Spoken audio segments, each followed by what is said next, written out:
We are down to the final 3 movies of the packaged film era. As the war came to a close, Disney Studios began releasing movies with a bit more of a storyline to them. Does that make them better? Well, let's find out with Fun and Fancy Free.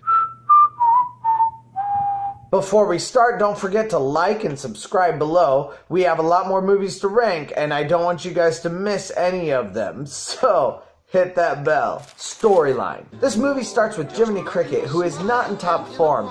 I don't know what it is about him, but I only buy his contribution if he is a conscience or a mouse. Jiminy runs into a doll and bear, and then advertises for Dinah Shore? And we listen to a story about Bongo the circus bear.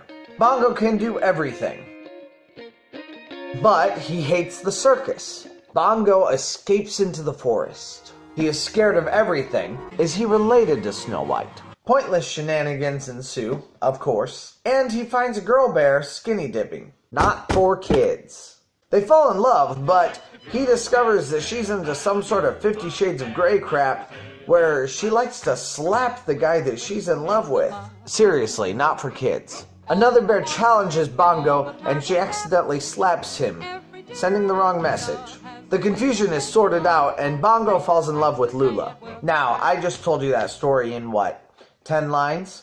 But the movie takes 35 minutes. Are you kidding me? This is the slowest storyline I have ever heard of. Jiminy then takes us to the creepiest birthday party I've ever seen. One little girl, a ton of creepy dolls, and one old creepy man. This could only be a positive if it's used as a cautionary tale.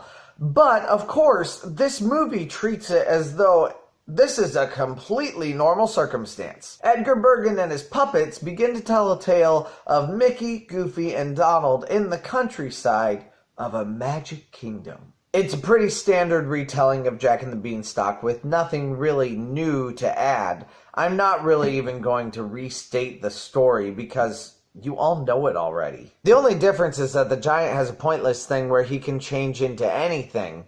But that makes no sense. As a matter of fact, it just complicates the storyline more. I mean, if he can change into anything, why doesn't he just change into a bird as he starts climbing down the beanstalk so that, you know, he doesn't fall to his death or something?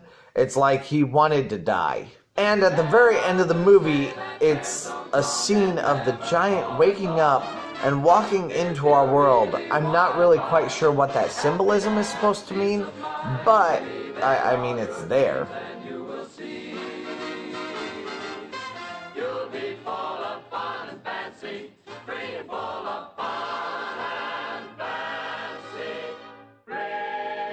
Fun and Fancy Free is not a fun movie for me.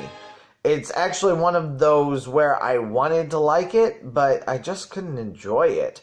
Bongo is particularly horrible because it's slow moving, and Jack and the Beanstalk, well, it would be a lot better if Edgar Bergen wasn't in it. But objectively, it does have storylines in it, and objectively, those storylines are better than Make Mine Music. I mean, the whole movie is only 2 stories, and Jack and the Beanstalk is decent. This may possibly be my least favorite Disney movie of all the Disney movies so far. Maybe next to Saludos Amigos. But it receives 5th place out of 9 for storyline. Music.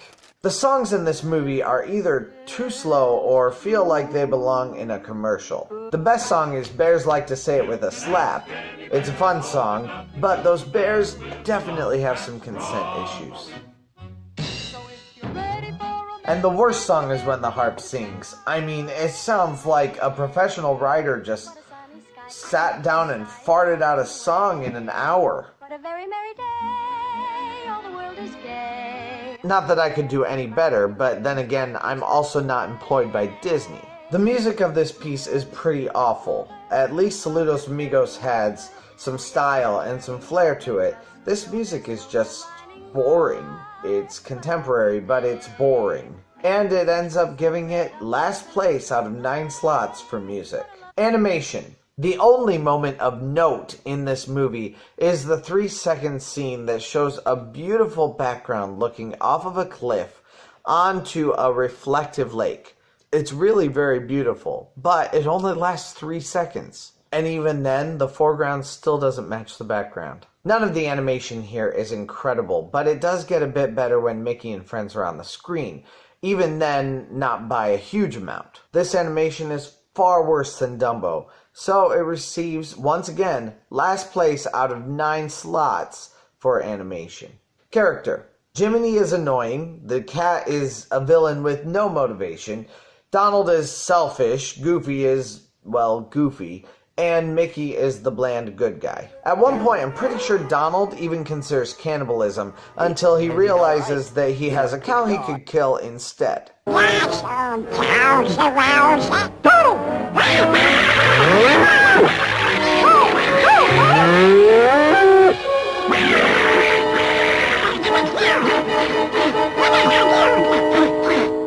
The giant is extremely stupid. I mean, annoyingly stupid. Not all giants are dumb, now give me the boy! And now I know how that stereotype started. Character development for Fun and Fancy Free is next to nothing. It does have more character development though than Saludos Amigos, and Fantasia at least has some gravitas.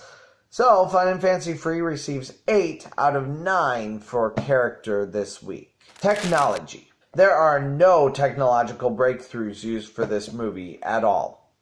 Nothing at all. It's as straightforward of an animation as you can possibly get.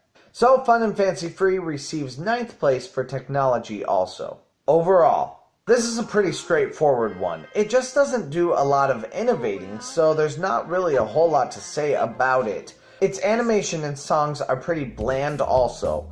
It has a couple of fun moments when it's not being interrupted by Edgar Bergen, but Fun and Fancy Free receives 9th place overall.